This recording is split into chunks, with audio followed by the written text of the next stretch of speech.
Now, in the last lecture, we faced one of the issue related to synchronization, where we need to implement something called as implicit wait, right, to handle the password element. Now, after we enter password, after I enter some password, I need to click on next button. So I'll again be inspecting this next button element. I'll copy the XPath. I'll say copy XPath. And after entering password, I'll say driver dot find element by dot XPath this dot click, right? So after clicking on the next button, if I click on the next button, if the password is incorrect, we may get a message over here that wrong password, try again. So what I'll do, I'll try inspecting this element, and I want to get the text out of this element. So in order to get the text, you can simply copy XPath for this element. For everything, you'll get XPath, right? XPath and CSS are two locators which will work fine for all the elements. Right now, we have started with XPath. So first, we'll get comfortable with XPath. Then we'll be working on CSS as well in depth, right? So both are very frequently used. There are some people who prefer working only and only on CSS, right? And there are some people who are habitual of using XPath, right? But we need to learn both the locators. We should be doing mastery in XPath and CSS, because in interviews, the question could come from any of these locators. And what is the difference in XPath and CSS? We'll have a detailed discussion in the next section, where I have discussed about XPath versus CSS locators. All right. So let's try getting the text. How to get the text? First, find the element by XPath this, then say dot get text. So Selenium will going to get the text. In order to print it, we need to put it inside system.out.println. Right, like for getting title, we use get title. For getting text, we'll be using get text. So let's run this and let's see if we get the text out of this element. Okay, give me a moment.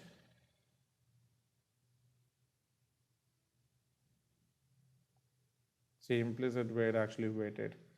So that's the reason it worked. And see, it has printed the text out of this element. Right, so let's run this once more.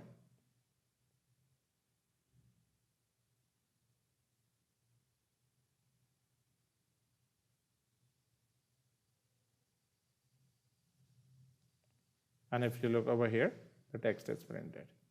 Now, same thing, I want to make sure it works fine with Firefox as well, right? We have tried this on Chrome, and I want to see whether like XPath, which are working fine on Chrome, are working fine on Firefox or not, right? So let's make sure about this thing as well, because locator always remains the same, because locators are built up from the HTML elements only, and HTML elements remain same on all the browser. So 99% of the time you'll find that there is no change in the locator if you are switching the browsers, right? But still, we want to make sure the script that we have written should work absolutely fine on both the browsers. Let's see.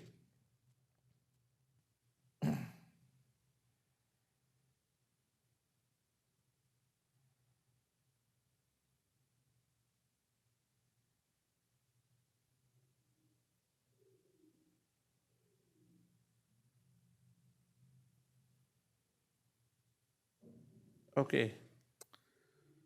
So see, it didn't enter the password over here.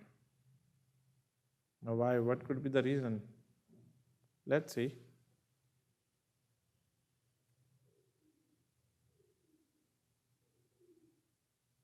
See, this time we got a different exception. Element not interactable exception. Element is not reachable by this keyword. So what sort of exception is this? If I try to give thread.sleep again, and let's see if it works or not.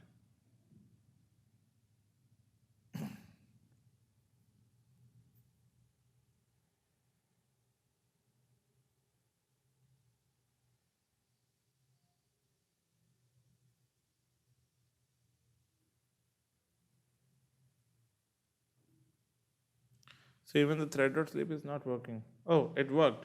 See, thread.sleep worked. Okay, we have given 10 seconds sleep time, right? So it actually waited for 10 seconds and then it worked. And now if we look over here, everything works successfully fine, right? There are no failures. Don't go, don't worry about this. This is just a message, but things are working fine. It actually worked till end, printed this message. But we are able to handle it using thread.sleep, but why we are not able to handle it using implicit wait? Why the implicit wait is not waiting? If I don't use this thread.sleep, we have already defined implicit wait. It should work fine with implicit wait as well.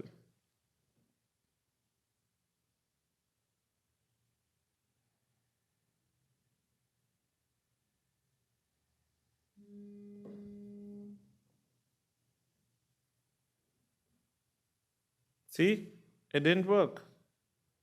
And we should have got the same exception. Element not interactable. Right? See, why it is not interactable? It may happen the execution is very fast. Right? As soon as it clicks on it, maybe it is happening, the element may be taking some time to become visible, but the HTML syntax is already, the HTML is already there in this DOM. The element is taking little bit time, right, to become visible, but the element is already added to our DOM, to the HTML DOM. Means there is no presence issue. There could be a visibility issue, right? It is taking a little while for the element to become visible. Right.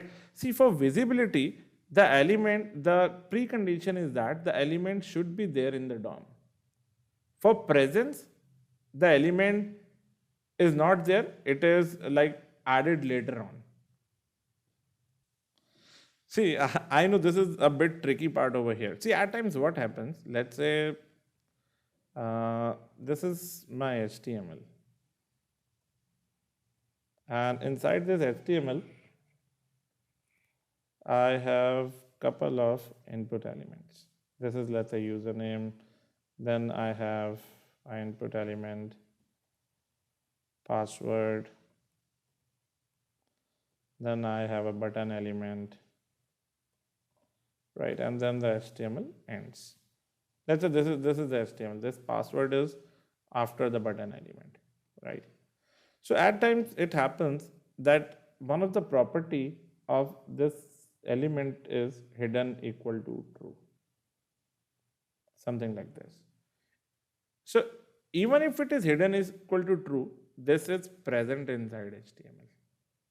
If you use, let's say, if this is the HTML code of the Gmail application that we are automating, now what happened that when we try to find the element password, when we say driver.find element password, it will not going to work with this element, but it will not throw no such element exception. We may encounter some exception like no such element visible exception, or the way we got no element interactable, something like that. We got one of the exception related to interactable, element not interactable exception, right? Means element is present on the page, but it is not interactable, right?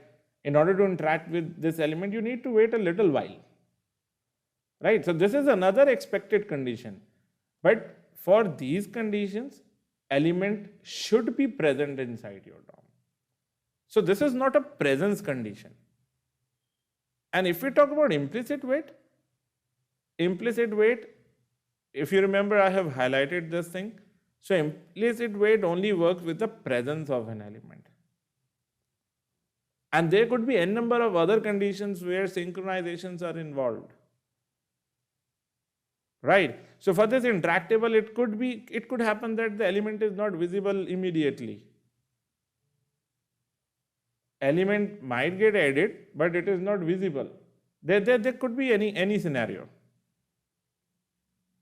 So apart from presence, if you want to handle anything else, then you will not be using implicit wait.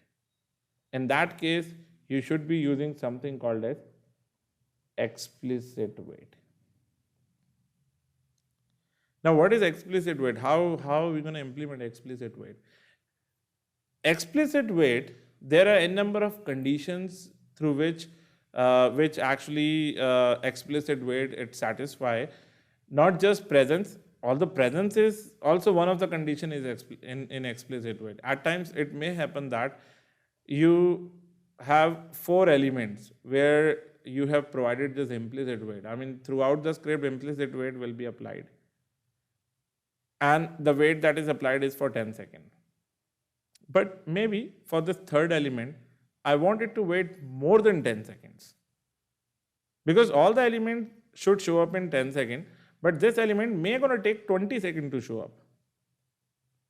So for this particular element, should I change the entire timeout to 20 seconds? Then it may happen that this element may going to take 15 seconds, but I want to report a failure if it takes more than 10 seconds. But for this, I want to wait maximum for 20 seconds. So for rest of the script, I can define the timeout as 10 seconds. Just for this particular element, I can specifically define the timeout as 20 seconds. So if in case you want to specify a timeout for a particular element or a particular condition, then you will be using explicit wait. Right? And how explicit wait is implemented? In order to use explicit wait, there is a class that is called as WebDriver wait. So you need to create an object of this class in order to work with explicit waits. So how? Just simply say WebDriver wait equal to new WebDriver wait. That's it. And import it through Selenium. So once you import it, there is a constructor that accepts your driver reference. So this is what driver you need to pass over here, and the amount of time you want to wait. Let's say I want to wait 20 seconds. Whichever is higher, that will be applicable. Right, so if you give 20 seconds for a particular element, it will gonna wait for 20 seconds. So if in case you want to give 5 seconds, it will wait for 5 seconds. Maybe if you don't want to, at times it happens, some people don't prefer giving implicit wait.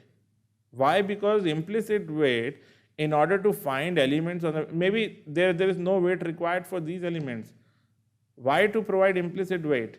Implicit wait tries to hit the element n number of times in order to find that element. So you unnecessarily don't want to make your script heavy, right? You don't want to use wait with all the elements. So you can comment out the implicit wait part as well. And whichever element, a particular element, you want the wait should be applied. Let's say I want to apply wait for the very first element, where I'm typing the username, right? And here the condition could be presence only, right? So with implicit as well, the condition was presence. With explicit as well, for this element, I can make a condition as presence. How? I'll comment out this driver.find element, and I'll achieve with something called as wait.until. Wait.until the condition is true. Which condition? You'll be achieving it with the help of expected conditions. Dot, and these are all the conditions that you can wait for. Till the time alert is not present. Now what is alert? We're going to look at it in our upcoming lectures. Till the time element selection state or element is clickable, or till the time total number of elements are less than or more than a particular number, or presence of element. See, presence of element located by as in same by xpath. Right, this is a little bit complex, but just try to understand it. Wait dot until expected condition presence of element located by dot XPath. This will also return you a web element. So you can directly put a dot over here, say send keys, and enter your mail ID, trainer@waitautomation.com. Now, this will work the same way like we do driver.find element. But now implicit wait is not there. So only the wait will be applied for this element. For rest of the element, wait will not be applied. And here the wait is applied for the presence. Now if I go down, wait is not required for this click element, right? For the next button, wait is not required. If we look over here, for this button, wait is not required. So I can directly click on it. Wait is required for this element now. Maybe the visibility issue was there, right? Because we didn't get no such element exception. We got element not interactable for this particular element. So I'll comment out this part and I'll simply say wait dot until expected conditions dot visibility of element located by, and I'll say by dot name. This dot send keys and enter the password. That's it. So see, two different conditions. This is the visibility condition and this is the presence condition. And if I save this and run this again,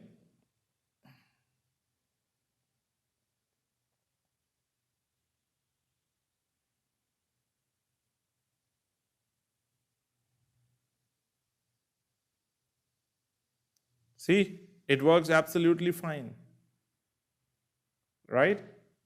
And if you see over here, the entire script got executed. And same thing, let's change it for Chrome as well.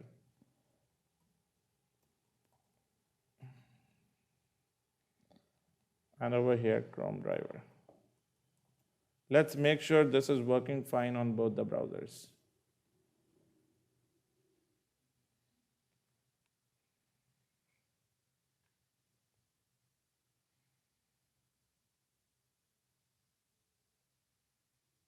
See, no need for hard-coded wait. It works absolutely fine. Oh, it errored out over here. Why the error is there? Let's see. No such element, unable to locate element XPath, this one, which is this element. I believe this is the element. See, it is not able to get the text of this element now. Another issue. See, this is Gmail. It's a dynamic application. The code that I'm writing right now, it may happen that after a month, this code might not work. So you need to add some additional strategies to it, right? See, few seconds back when we were executing it, it was working fine. But now it is not locating this password element. And see why? Maybe there is a wait required for this password element as well. Right? So you remember now this could be related to presence of element. So for presence of element, if I enable this implicit wait, it will gonna work. Or else, if in case you want to use expected condition, then give this condition. Presence of element located by this. So if you go down over here, just remove this and give wait dot until presence, just a moment, wait dot until presence of element located by, so I'll remove this part,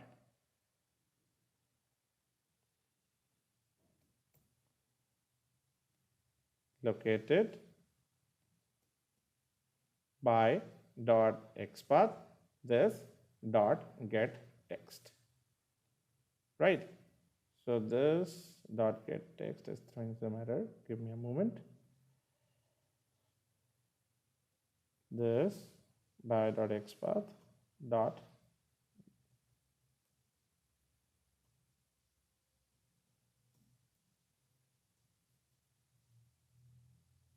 get text,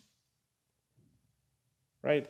So you can achieve this using explicit wait as well, or you can achieve this using implicit wait as well. So see, just presence condition, you can handle it using implicit wait. But for all other conditions, you need to use explicit wait. Now it should work fine. Now this thing should work fine on both the browsers, on Chrome as well as on Firefox. But yes, you can avoid using explicit wait if in case you find the code is a little bit tricky over here, then just implement implicit wait once. And for these two elements, it should work fine. But for this element where the visibility condition was there, you need to use explicit wait only, right? So this is what your explicit waits are, right? So just try practicing around explicit wait and implicit wait a lot, because you're going to face a lot of synchronization issue, and there is no documentation on how to handle the synchronization. You're only going to see the exception, no such element present exception or visibility exception or n number of other exceptions are there. But there is no documentation which will help you in troubleshooting. It's only and only your practice that will help you in troubleshooting these things. The more you troubleshoot, the more you get confident while automating or handling these elements, right? So in the next lecture, we'll be studying about fluent wait, and then we'll be using these waits a lot while doing other examples as well. All right, thank you.